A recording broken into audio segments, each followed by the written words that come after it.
Quiera Dios.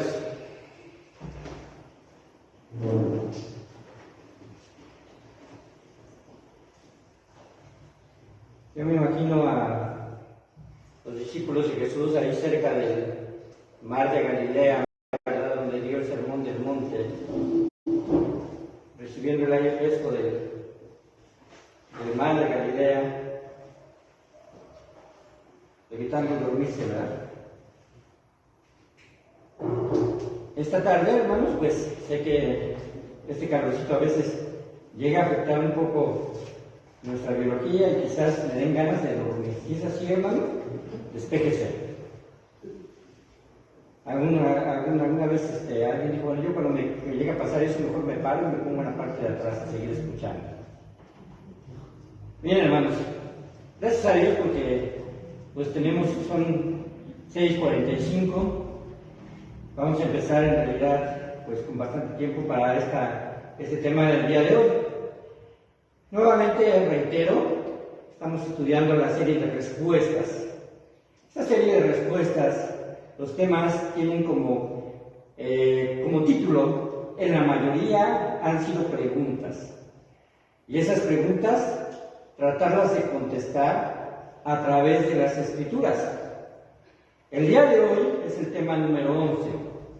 Y la pregunta es esta: ¿tiene algo de bueno fracasar o pasar por pruebas? Porque todos las pasamos, todos podemos llegar a un fracaso en nuestra vida, y en realidad el mismo fracaso en sí mismo llega a producir dolor, decepción, y llega a alterar nuestras emociones. Y cuando hablamos acerca de pruebas, estoy hablando de esas situaciones en las que vivimos que tienen que ver más que nada con algo que está fuera de nuestro control, pero que también nos hace sufrir. No estoy hablando del resultado de malas acciones de nuestro pecado, porque cuando nosotros pecamos, pues a veces nos alcanza, ¿verdad? Nos alcanza precisamente la respuesta a ese mal proceder. Solamente estamos diciendo que estamos sufriendo las consecuencias de nuestro propio pecado. Y que también en realidad puede ser una prueba, si lo vemos desde el punto de vista bíblico, porque podemos entender que es la oportunidad que Dios nos da de rectificar nuestro mal proceder, de arrepentirnos de él y ponernos a cuentas con el Señor. Porque en realidad eso es lo que quiere nuestro Dios. Llevarnos a entender que también un paso de madurez es el arrepentimiento genuino cuando reconocemos nuestras faltas. Cuando se le preguntó a un náufrago, y lo tomo como ilustración, cuando se le preguntó a un náufrago sobre su experiencia de estar en alta mar por 10 días, él dijo lo siguiente: cada mañana que me despertaba, miraba hacia el mar. Estaba completamente desorientado. Hacia donde volteara, todo se veía igual. Había, ¿verdad?, mar hacia cualquier lado. Y no sabía si estaba remando y solamente dando vueltas en círculo. Mi corazón me decía que debería de confiar en mi instinto, pero mi brújula me indicaba otro camino. Estaba en una encrucijada. ¿Hacerle caso a mi instinto o hacer caso a la brújula? Decidí hacerle caso a la brújula. Esta me llevó a tierra, ya que yo sabía que navegábamos al este de Cuba, y gracias a que seguí la dirección del oeste, esta dirección de revés me trajo a tierra firme. Cuando nuestro corazón, hermano, sufre, nuestra mente puede darnos, quizás, ¿verdad?, de forma instintiva, el mejor camino y decir, mejor confío en mis instintos, ¿verdad?, para que no me vuelva a pasar. Pero así también podríamos nosotros preguntarnos, ¿cuáles son los instrumentos a los cuales podemos recurrir con confianza para salir de un fracaso o dolor de forma exitosa? Debemos de confiar solamente en lo que sentimos o debemos de confiar en la palabra de Dios? Porque Dios nos ha dado la herramienta perfecta. Y en la herramienta perfecta, gracias a Dios, hermanos, de que la Biblia, ¿verdad?, no es un libro que esconde el pecado del hombre, no es un libro que intenta darnos a nosotros un panorama de superación personal y de éxito, sin mostrarnos primeramente la condición del hombre, la condición de la cual cada uno de nosotros somos partícipes. Esta carne que nos lleva a nosotros incluso a rebelarnos delante de Dios y a pensar en cierta ocasión, si usted es un hijo de Dios, a decir quizás, ¿verdad?, un pensamiento que solamente puede provenir de Satanás, de que no vale la pena seguir teniendo fe, o seguir estando, ¿verdad?, en una congregación. Por la situación que haya sido, el dolor a veces hace mella y nos está a nosotros simplemente haciendo pensar en el camino más equivocado que podríamos tomar. Así que no es extraño, hermanos, no es extraño en la vida de la iglesia que lleguen a este lugar personas con dolor, con emociones encontradas, con sufrimiento, con decepción, con problemas matrimoniales, con problemas con los hijos, con dolor, ¿verdad?, que viene a través precisamente de una enfermedad o de una situación que ha llegado al hastío y ha llegado a sobrepasar nuestra propia fortaleza, porque vivimos precisamente presionados, quizás incluso por un miembro de la familia que está en una situación difícil de sostener o difícil de comprender. En realidad, hermanos, creo que en lo particular Dios nos ha librado de estar en una situación en donde tengamos que lidiar quizás con alguien que pierda su capacidad de memoria o que pierda su capacidad del habla o que simplemente se encuentre postrado en una cama y se tenga que hacer todo por él para que pueda él sobrevivir, no con una calidad de vida como la que esperáramos, pero sin embargo sobreviviendo, sin poder valerse a sí mismo. En realidad, nuestro Dios, en lo particular, ha sido bueno en este sentido, pero también es bueno para quien ha llegado a tener que pasar por esta situación, porque a través de estas pruebas siempre va a haber enseñanza. La pregunta, ¿verdad?, ¿qué bueno puede haber dentro de lo malo? Vamos a Santiago 1, versículo 2 al 7. Santiago 1, del versículo número 2 al 7.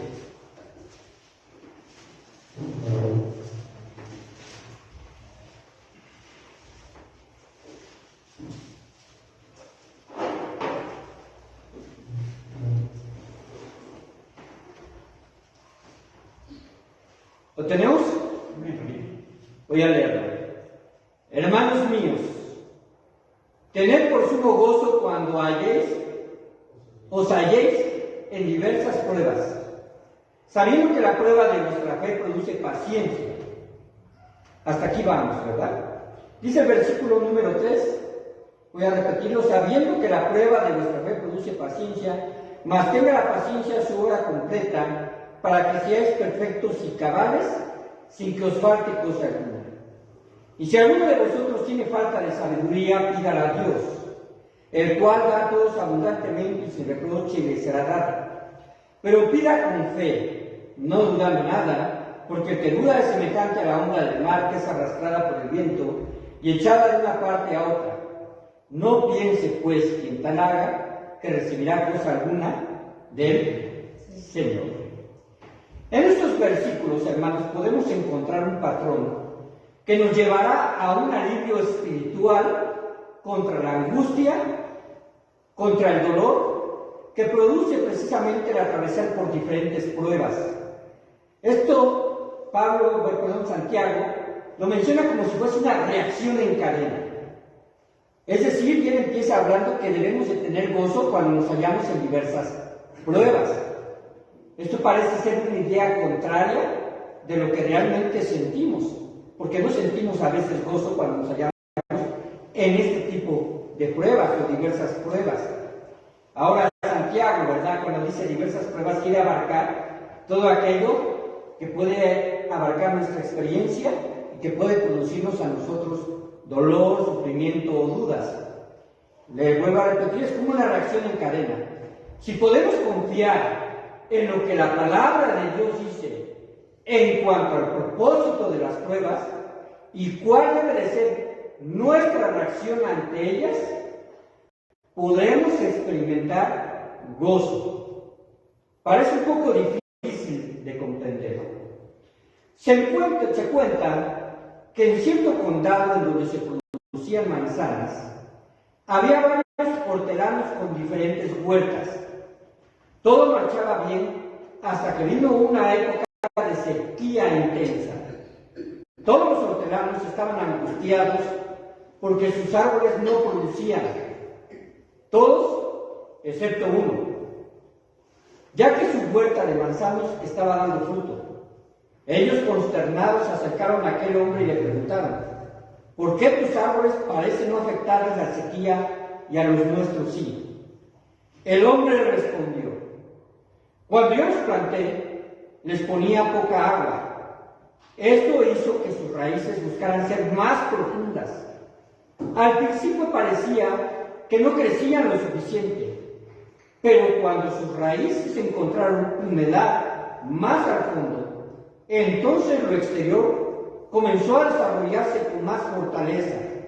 En realidad, mis árboles se acostumbraron a vivir con poca agua del exterior y a proveerse del agua interior, soportando las duras pruebas de la sequía.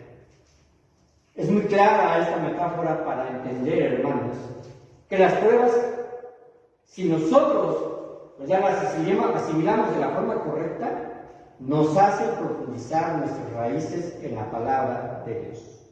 Este es un gran ejemplo de que atravesar por pruebas produce fruto. Y si nos enfocamos bien, a pesar de lo malo, ¿verdad?, Dios lo puede transformar a algo bueno. Ahora, ¿qué sabemos de estos siguientes pasajes que voy a mencionar en cuanto a la prueba? Número 1. Sabemos que debemos reaccionar con gozo. Sabemos que debemos reaccionar con gozo. Dice, vean el versículo 3 de este capítulo 1 de Santiago. ¿Cómo comienza? ¿Con qué verbo? Sabiendo. Es decir, hermanos, ustedes deben de saber esto, que la prueba de vuestra fe produce paciencia. Esto es convicción. Ahora, hermanos, como les referí, esto parece ser lo más ilógico del mundo.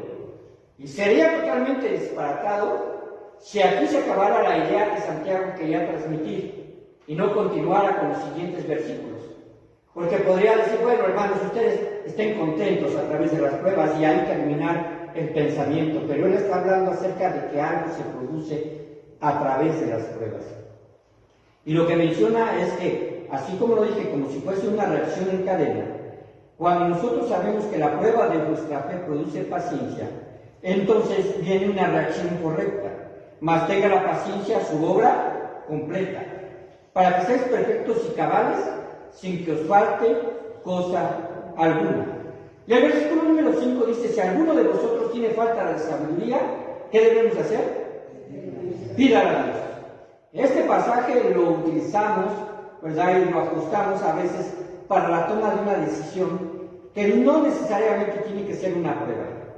A veces lo ajustamos para tomar una decisión con respecto a un trabajo, porque tengo falta de sabiduría, y en realidad, aunque pueda ser una prueba para algunos, no representa algo de sufrimiento.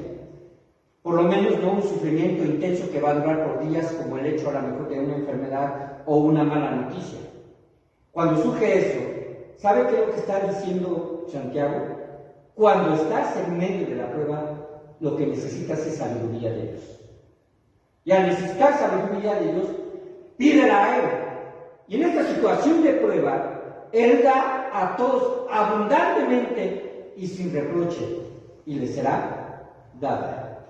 Así, hermanos, surge una pregunta. ¿Cómo se enfrentan mejor los problemas? ¿Con qué actitud de confianza? ¿O nos debemos de limitar a sufrir solamente angustia y pensar, ¿por qué me sucede esto a mí? La pregunta eterna que se hace a veces, ¿verdad? Las personas que no tienen confianza en Dios, ¿por qué a mí? Cuando en realidad, hermanos, estamos expuestos a que Dios trate con nosotros a través de estas pruebas. Las pruebas en la vida del cristiano es un propósito, perdón, las pruebas de la vida del cristiano es un proceso con propósito y está basado en un conocimiento, así como lo dice en el conocimiento precisamente de que va a producir paciencia. Usted como padre de familia, y si usted es un buen padre, estará cultivando confianza en su hijo, esto seguramente, para que cuando su hijo se halle en algún problema, él pueda recurrir a las palabras que quizás como padres les decimos, hermano, hijo o hija, tú puedes contar conmigo, ¿verdad? En cualquier momento. Eso lo decimos, ¿cierto o no? A pesar de que a veces, hermanos, quizás, ¿verdad?, en la experiencia de algunos haya hijos que a lo mejor estén desviados y a lo mejor no quieran saber nada de los padres, pero al final, ¿verdad?, sabemos que pueden contar con nosotros. Y a pesar de esas situaciones de decepción que a veces podemos llegar a tener en las familias, o de los padres, ¿verdad?, hacia los hijos hacia los padres, o hacia los abuelos, siempre podemos nosotros decir, bueno, son parte de la familia. Y cuando estoy hablando con respecto a esto, recuerden que el término que utilicé es un buen padre. Porque hay padres que no son muy buenos, ¿verdad?, y que en realidad pueden dejar solos a sus hijos. Pero los buenos padres deseamos siempre darles confianza a nuestros hijos que pueden precisamente ellos contar con nosotros en cualquier momento. Así que si usted ha infundido eso en el corazón de su hijo o su hija, ella o él lo sabe. Ella y él lo saben. Saben que puede contar con usted. Y de esta misma forma, si conocemos el propósito de las pruebas, sabemos porque por consecuencia surgirá algo. Y ese algo es que la prueba de nuestra fe va a producir paciencia. Y este conocimiento específico nos capacitará para reaccionar de la forma de tener contentamiento. En las Escrituras existen procesos que si los aplicamos de forma correcta, nos enseñarán a no flaquear cuando estemos en pruebas. Número 2. Sabemos que las pruebas nos llevan a crecer en madurez. Esto lo afirma la palabra de Dios. Mas tenga la paciencia su obra completa para que seáis perfectos. La palabra perfecto tiene que ver con alcanzar la madurez en la vida cristiana. Y habla acerca de cabales. ¿Qué quiere decir? Íntegros. No de doble ánimo. Cuando alguien se dice, ¿verdad?, que es una persona cabal, es una persona leal, una persona en la cual se puede confiar. Y además ahí dice también, sin que os falte cosa alguna. Pero está hablando de los elementos de carácter. No está hablando de que no te va a faltar un carro, ¿verdad? O de que no te va a faltar a lo mejor, no sé, ¿qué se imagina yo? Porque siempre tengo en la mente un carro, quizás, ¿verdad? Quizás me proyecto, pero una casa, o quizás alguna situación, un buen trabajo. No está hablando de ese tipo de cuestiones, está hablando acerca de aspectos de carácter. Que no te falte algo dentro del carácter cristiano. Cuando reaccionamos con gozo, hermanos, es porque confiamos que esta situación nos ayudará a ser más maduros, haciendo que seamos más sabios.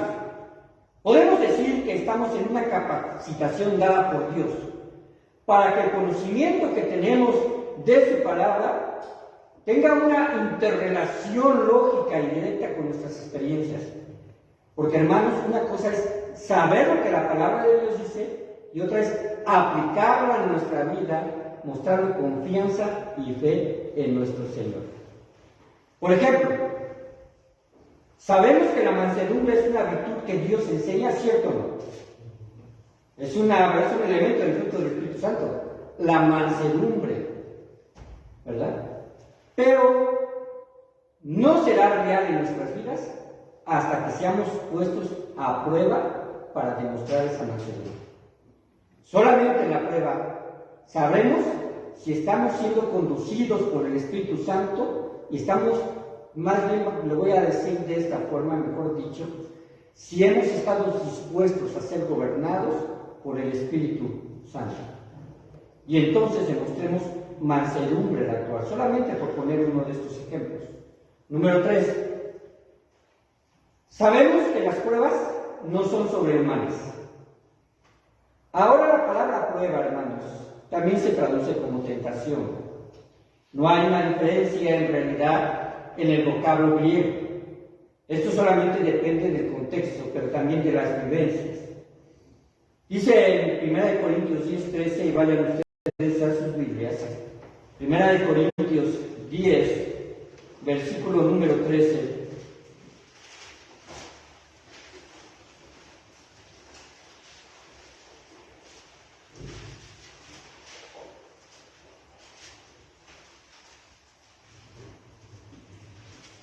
Léanlo conmigo desde el 12 con voz alta, 2 y 13.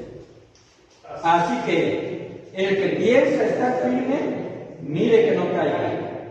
No os ha sobrevenido ninguna tentación que no sea humana, pero quiere Dios que no os dejará ser tentados más de lo que podáis resistir, sino que dará también juntamente con la tentación la salida para que podáis soportar. Ahí Pablo está haciendo referencia según el contexto. ¿Cómo pecaron los hijos de Israel durante el tiempo en el desierto? Y quizás, ¿verdad?, él pensaba que los corintios pues estaban simplemente teniendo un aspecto quizás de crítica y decir, no nos va a pasar lo que les pasó al pueblo judío. Y entonces, ¿verdad?, Pablo muy sabio dice, el que piense estar firme, mire que no caiga. Porque a veces, hermanos, lo que produce en nosotros una caída precisamente es el hecho de sentirnos autosuficientes.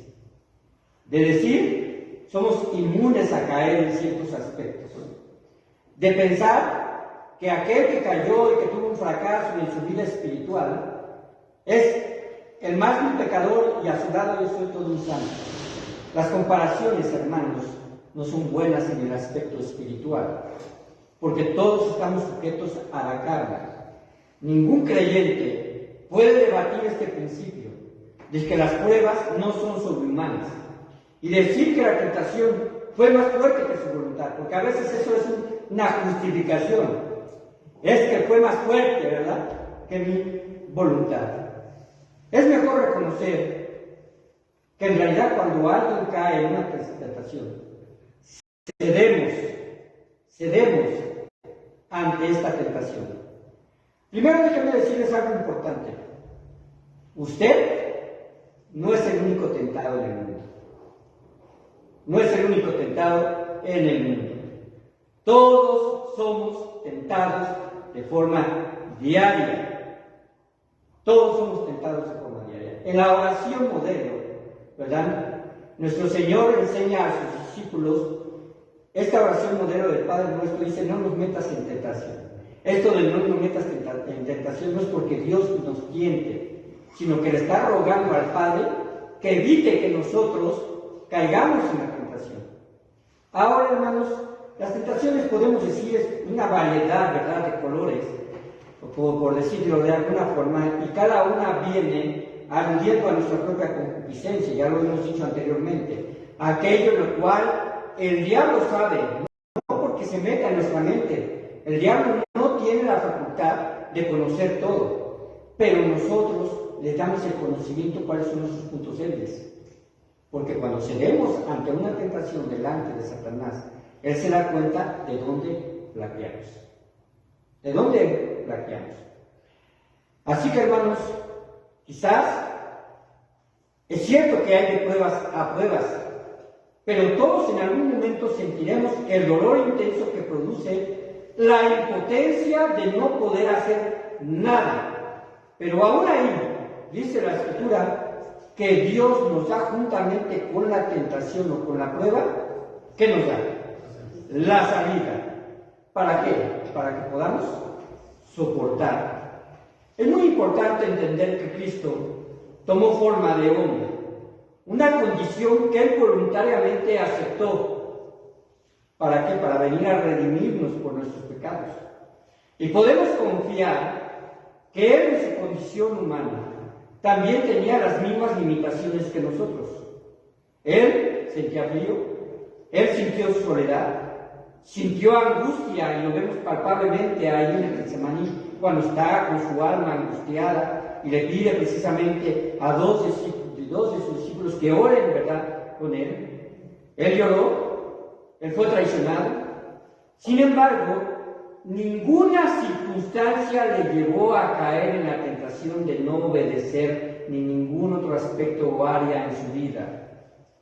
Él se entregó, él perdonó, no cumplió con la tentación, pudo haber sido tentado en su humanidad. El hecho de agarrar y decir, quiero librarme de esta situación, lo hubiera podido haber hecho. En su divinidad él lo podía haber hecho. Él cumplió el propósito al cual él había venido a este mundo. Y cuando Dios, hermanos, en su vida y en mi vida, empieza a unir a través de las pruebas como si fuesen piezas de rompecabezas, y nos lleve a entender que hay gozo atrás de las pruebas, porque su palabra y sus promesas son más fiables que las circunstancias en las cuales nosotros experimentemos. No importa lo que usted esté atravesando, puede saber y entender que Dios quiere hacer algo a través de su vida. También otra cosa que sabemos cuando atravesamos por pruebas. Número 4. Sabemos que todas las cosas nos ayudan a bien. Todas las cosas nos ayudan a bien. Romanos 8:28. Vayan ustedes a este hermoso pasaje. Romanos 8:28.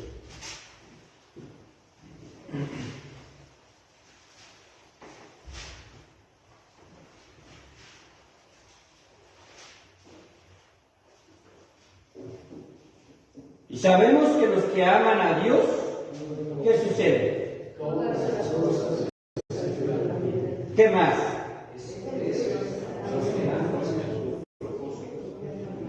Muy bien, están pero bien convencidos. Y sabemos que los que aman a Dios, todas las cosas les ayudan a bien. Esto es, a los que conforme a su propósito son llamados. Lo que a nuestros ojos, hermanos, es malo, Dios lo transforma para nuestro bien. Quizás, aparte de la vida de nuestro Señor Jesucristo, ¿verdad? Que pues en realidad, siendo Dios, siendo hombre, todas las circunstancias que le rodearon de adversidad, fue con un propósito de bien, y oigan bien, para nosotros. Porque Dios nos amó, y a través de ese sacrificio que nuestro Señor Jesucristo hizo, tuvimos perdón de pecados y salvación eterna.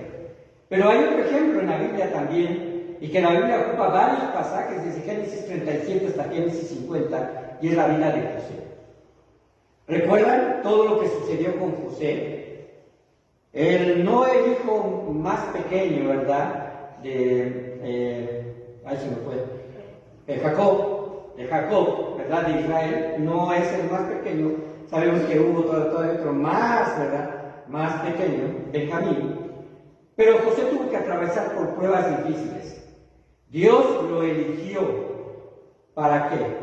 Para librar de la hambruna a su familia, llevándolo por diferentes pruebas y en una situación que en realidad, hermanos, cuando se examina la tipología, entendemos que José es tipo de Jesús.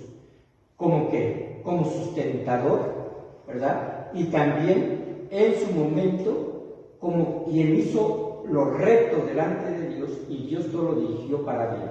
Recuerden el encuentro que tuvo con sus hermanos, ¿verdad? Él es llevado a Egipto, y ese encuentro en el cual Él los perdona, pero la muerte precisamente de Jacob, su padre, precisamente sus 11 hermanos pensaban que iba a tomar venganza. Y se acercan, ¿verdad?, con humildad ante José y le piden precisamente perdón, y refieren a su padre, ¿verdad?, Jacob, que tuviese misericordia de ellos. Pero Josué dice unas palabras importantes. Lo que ustedes pensaron para mal, Dios lo dirigió para su bien, para salvar a este gran pueblo. Él lo veía así.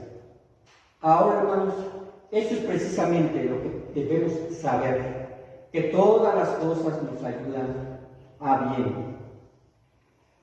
Esta capacidad de Dios de sacar de lo malo algo bueno quedó demostrada en la cruz, como lo referí.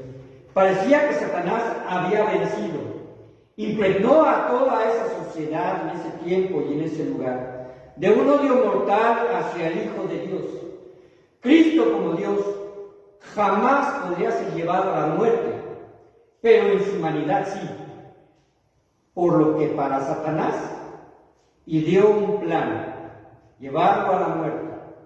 Para Dios fue el proceso de acabar con el imperio de la muerte al resucitar a Cristo.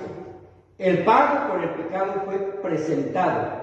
No habría ya posibilidades para Satanás de que la muerte prevaleciera, como la guillotina puesta al cuello de un condenado, solamente dejarla caer. Si Cristo no hubiera resucitado, toda la raza humana estaría condenada a vivir una eternidad de maldición. Pero Cristo resucitó, mostrando su poder y dando vida a todo aquel que cree en Él. Hermanos, algo que podía haberse visto mal y que a los ojos de algunos discípulos así parecía, porque allí en el camino de Maús, ¿verdad?, cuando se presenta a Cristo, estos dos discípulos en el camino de Maús no entendían que era necesario que se cumpliese la escritura del padecimiento de Cristo. Y Cristo, ¿verdad?, durante ese trayecto les abre el entendimiento. Pero ellos pensaban, nosotros creíamos que este habría de ser el Mesías. Y Dios se asegura de que conocieran que de todo eso que parecía ser malo para ellos, el beneficio era inmensamente superior. Número 5, y termino. Sabemos que hay un propósito divino cuando atravesamos por pruebas. Número 5, otra cosa que debemos saber cuando atravesamos pruebas es que hay un propósito. Ya hemos visto que produce paciencia y produce la obra completa. Y esta obra completa, obviamente, está hablando de adquirir una madurez dentro de la vida cristiana. Pero también produce en nosotros muchas cosas más. ¿Saben que las pruebas tienen un cumplimiento todavía más allá? Por ejemplo, cuando un cristiano atraviesa por pruebas y confía en Dios, porque conoce en quién le está poniendo precisamente su confianza, bueno, ¿qué más puede producir una prueba? Dependencia de Dios. Dependencia de Dios. Porque ya hemos agotado todas las posibilidades que humanamente podemos quizás tener, y entonces, ¿qué le queda al hombre? Solamente depender de Dios. ¿Qué otra cosa? En la prueba, hermanos, Dios nos lleva a orar con mayor intensidad y sinceridad, ¿cierto o no? Cuando usted está pasando por una prueba, Dios nos lleva a orar con más intensidad y sinceridad. También, en la prueba, aprendemos a aferrarnos a sus promesas. Y entonces, ¿verdad?, tiene significado el saber que Él es el buen pastor. Tiene significado que su vara y su callado nos infunden aliento. En las pruebas tiene significado que aunque yo ande en valle de sombra de muerte, no temeré mal alguno porque tú estarás conmigo. Confiamos en Él, de que no nos dejará en el lodo cenagoso, sino que pondrá nuestros pies sobre la peña. ¿Qué otra cosa aprendemos en la prueba? En la prueba se forma un carácter humilde de reconocimiento hacia el control de Dios. Si alguien es soberbio, ¿verdad? Si alguien es soberbio, el trato de Dios es sobre la persona soberbia. Y Dios, a través de la prueba, hará que tenga precisamente un concepto real de lo que es la humildad. Si somos humildes, hermanos, si somos entendidos delante de quien estamos, podríamos nosotros entender que dependemos completamente de Él y no de nosotros mismos. También, ¿qué aprendemos a través de las pruebas? ¿O qué propósito podemos tener? En la prueba, damos testimonio de nuestra fe. Damos testimonio de nuestra fe. En realidad, hermanos, es muy triste porque sí, yo he tenido que aconsejar personas y realmente quizás hayan sido las menos. Quizás solamente una ocasión que yo recuerde que alguien que ha estado en la vida cristiana dice, me arrepiento de ser cristiano. Es terrible oír eso. Basado en una decepción amorosa y que te diga a esa persona, me arrepiento de ser cristiano, porque había puesto su confianza en alguien cristiano también. Pero la gente falla, hermanos. Y en la prueba, si nosotros precisamente nos afianzamos en Dios, daremos al contrario testimonio de que confiamos en un Dios que tiene todo el poder y todos los recursos para sacar de eso malo algo bueno en mi vida. Otra cosa también como propósito, en la prueba aprendemos a perdonar. En la prueba aprendemos a perdonar. Las pruebas a veces llegan precisamente por decepciones. Las pruebas a veces llegan porque hemos sido traicionados. Las pruebas llegan quizás porque en algún momento alguien causó dolor en nuestra vida y entonces Dios nos quiere crecer un carácter maduro a través del perdón. A través del perdón. También en la prueba aprendemos algo, que nuestra vida es frágil y es limitada como leve neblina. Esto, hermanos, es totalmente aceptable, el poder nosotros acercarnos a Dios y que a través de la prueba Dios cumpla su propósito quizás en los últimos momentos de nuestra vida. Esto fue lo que le pasó a aquel hombre que fue crucificado junto a Cristo. Estaba en una prueba similar a la de nuestro Señor Jesucristo, pero él pagando por sus propios pecados y le llevó a través de la prueba a tener cerca la salvación. Tan cerca quizás como muchos en ese tiempo no tuvieron a Jesús. Solamente unos peldaños de madera lo separaban y él lo reconoció como su único y suficiente Salvador. También, hermanos, en la prueba Dios nos lleva a un compromiso más real con la iglesia. A un compromiso más real con la iglesia. Hermanos, si usted sirve en la iglesia, o sirve en alguna iglesia, si nos están oyendo, que no es esta, pero siente el deseo de abandonar un ministerio, porque no hay una reacción, quizás en donde está usted sirviendo de los hermanos, quizás se siente tan lejano una reacción de espiritualidad, de asistencia, de falta de compromiso, y usted está tentado a decir, bueno, es que no vale la pena, o es que simplemente es demasiado esfuerzo. Puede usted pensar y decir que no está sirviendo al Señor y que tarde o temprano Dios responderá. Dios responderá. Jesucristo a través de 3 años, por lo menos 3 años, estuvo trabajando con mucha gente. Hubo momentos en que las masas le seguían y al final solamente él se quedó allí en el huerto de Getsemaní con 11 de sus discípulos, los apóstoles. Uno le traicionaría, como ustedes saben. Y se comenzó la obra de la iglesia solamente con 120 personas. Ya está narrado en el libro de Hechos, capítulo número 1.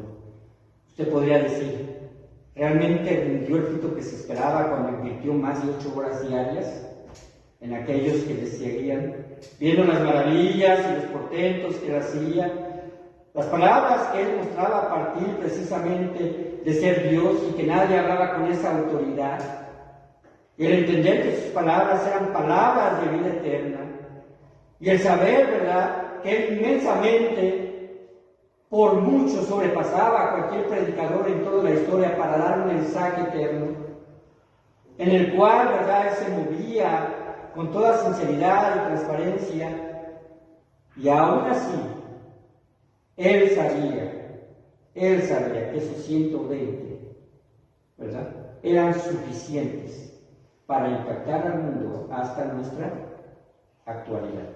No por sus méritos de estas personas, sino por el trabajo del Espíritu Santo y la convicción que generó su resurrección. Cuando resucitó, todas las dudas de estos 120 quedaron disipadas. Habían puesto su fe en la persona correcta. Y ese conocimiento de saber esto les hacía precisamente enfrentar cualquier prueba. Siempre su fe puesta en él. Todo esto, hermanos, todo esto es lo que debemos de conocer con respecto a que las pruebas pueden llevarnos a algo bueno en nuestras vidas, si no dudamos de nuestro Señor. Vamos a ver. Padre bendito, Señor, el Evangelio no es un Evangelio, Padre, que se nos presenta como un modelo de experiencia sin sufrimiento, como, Padre Santo, un proceso de vida en el cual tú alejarás, Señor, cualquier situación que pueda afectarnos emocionalmente. No es así. Por el contrario, tú nos has dicho, Señor, a través de tu palabra y las palabras de Jesús, que es llevar una cruz para estar dispuestos a ser semejantes a Cristo y entender que la vida cristiana no es fácil por el hecho de que podemos nosotros, Padre Santo, dar convicción a través de procesos de sufrimiento y experiencias dolorosas. Poder confiar en el Señor y decir: Padre bendito, yo sé que atrás de todo esto hay un propósito para mi vida. Porque las pruebas, Padre, hasta donde hemos nosotros experimentado, podemos decir que es un trato personal. Tú que conoces todo y te mueves alrededor de cada uno de tus hijos, tú sabes, Padre Santo, de qué forma llevarnos a una madurez más plena y más completa. Quizás incluso a través de nuestros errores o fracasos. Tu Padre Santo no tientas a nadie. No es así.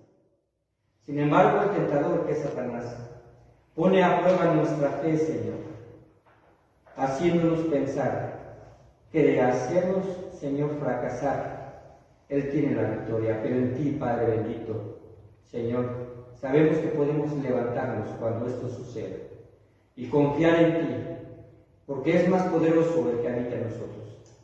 Te damos toda la honra y la gloria, Señor, y te pido bendición para, Padre Santo, aquellos que están pasando por una situación quizás de angustia, de dolor, de preocupación. Entendemos su sentir y compartimos con ellos, Señor, Padre bendito también.